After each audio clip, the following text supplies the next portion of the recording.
Welcome to our channel. Sebagai orang Indonesia, kita tentu tidak asing dengan perusahaan satu ini.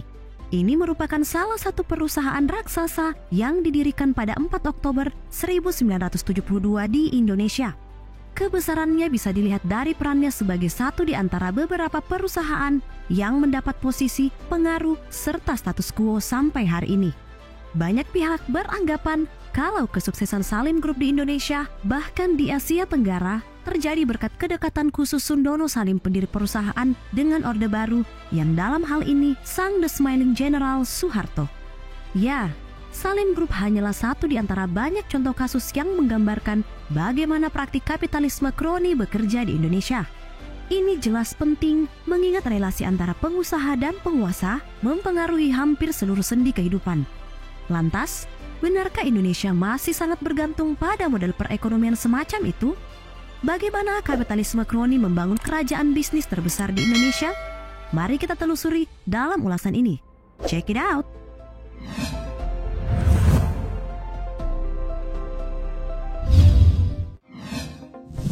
Kapitalisme kroni, kapitalisme semu.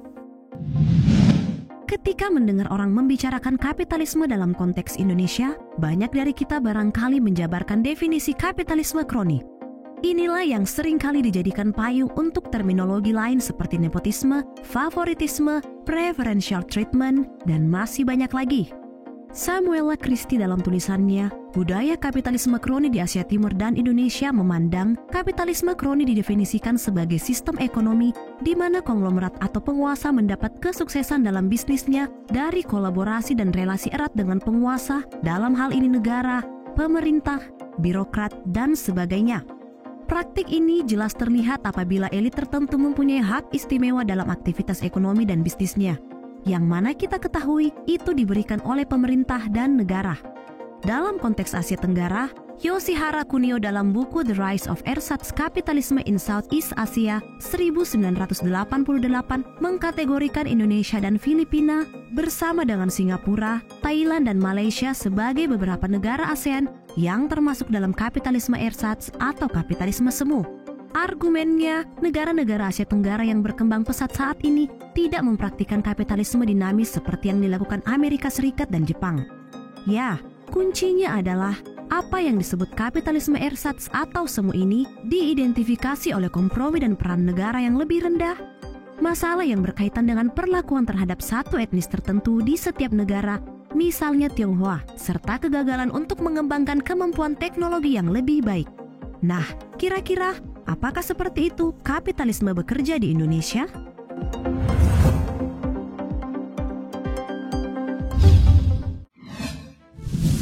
Kapitalisme kroni di Indonesia. Faktanya, negara-negara berkembang mendominasi daftar negara dengan potensi kapitalisme kroni terbesar di dunia. Sebanyak 65 kekayaan para kroni miliarder justru berasal dari negara-negara tersebut. Dan sayangnya, sebagaimana data yang pernah dirilis The Economics, Indonesia menempati peringkat ke-7 dengan proporsi kekayaan kroni kurang dari 5% PDB negara. Data ini menunjukkan peringkat Indonesia bahkan naik 1 peringkat dari tahun sebelumnya. Hal tersebut jelas menggambarkan bagaimana lonjakan kekayaan para pengusaha yang memiliki relasi dekat dengan penguasa. Nah, kira-kira kenapa ya hal itu bisa terjadi? Well, salah satu instrumen politik utama yang paling terang dan sering kali digunakan oleh para pengusaha kroni adalah dengan menguasai partai politik, memanfaatkan kesulitan pendanaan parpol, dan pada akhirnya menguasai mayoritas kursi DPR. Di samping itu, sistem penegakan hukum dan birokrasi di Indonesia yang relatif korup dan bias terhadap uang juga melancarkan budaya kapitalisme kroni ini. Ya, mungkin akan terasa sulit untuk merealisasikan reformasi yang benar-benar berubah, terstruktur, dan tentunya berorientasi pada masalah puluhan tahun ini. Itu karena campur tangan dan kekuatan para pejabat yang melanggengkan juga masih sangat besar.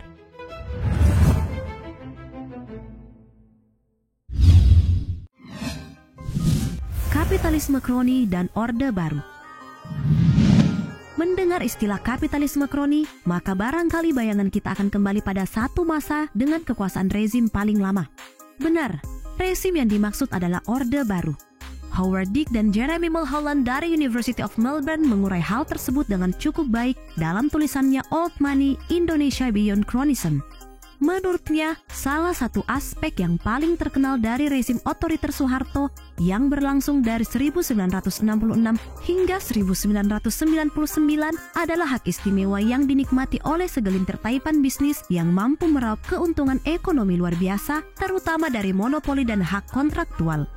Sejumlah nama yang paling ikonik tentu rekan bisnis lama Soeharto, Lim Sio Leong, nama asli dari Sundono Salim yang setelah tahun 1966 mendirikan konglomerat bisnis raksasa Salim Group. Selain itu ada nama Bob Hasan, anak angkat dari mentor Soeharto, Jenderal Gatot Subroto, hingga keluarga Soeharto sendiri seperti saudara tirinya, Robo Sutejo, pemilik Yayasan Menara Bakti dan Universitas Mercu Buana, serta sepupunya Sudwikatmono yang tak lain pemilik Indika Group dan Boga Sari. Hingga tahun 1980-an, keempat pengusaha ini, dua diantaranya etnis Tionghoa dan kerabat dekat Soeharto, menguasai sebagian besar puncak ekonomi Indonesia. Tidak hanya sampai di situ, menjadi lebih rumit dan kompleks ketika anak-anak Soeharto terjun ke dunia bisnis dan ikut memanfaatkan kekuasaan. Kendati hubungan antara politik dan bisnis telah terjalin dengan baik sebelum era Soeharto, kapitalisme kroni Orde Baru merupakan fenomena baru di Indonesia pasca kemerdekaan. Selama periode Soekarno dari 1950 hingga 1957, pergantian pemerintahan begitu sering terjadi, dalam konteks ini kepala pemerintahan, sehingga hubungan tidak sempat berkembang menjadi kronisme. Baru setelah tahun 1957, ketika Bung Karno secara terbuka memusuhi kapitalisme dan kapitalis, ruang lingkupnya menjadi kecil. Nah, ketika Soeharto mengambil alih kursi di tahun 1966, ia membawa serta rekan bisnisnya yang sudah menikmati kepercayaannya. Ya, mereka unggul dari pendatang baru dan Lim Sio Leong khususnya memainkan peran signifikan.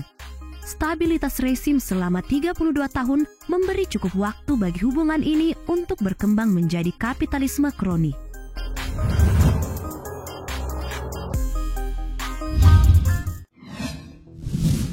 Apakah sistem ini masih bertahan? Para taipan bisnis masih membutuhkan perlindungan politik. Tetapi di era ini, pola telah berubah karena sejumlah alasan.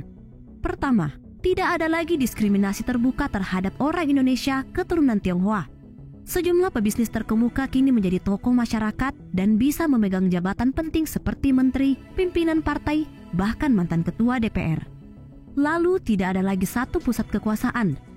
Ya, monopoli telah digantikan oleh oligopoli.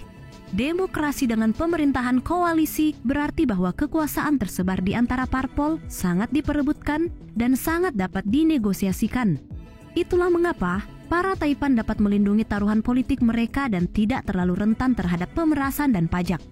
Selain itu, para taipan tidak lagi didominasi oleh etnis Tionghoa, berbeda dengan era sebelumnya.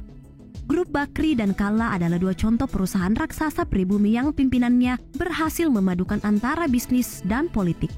Pada gilirannya, tokoh bisnis dan politik menghadapi serangkaian pilihan yang jauh lebih luas tentang bagaimana mereka berinteraksi dan berkolaborasi.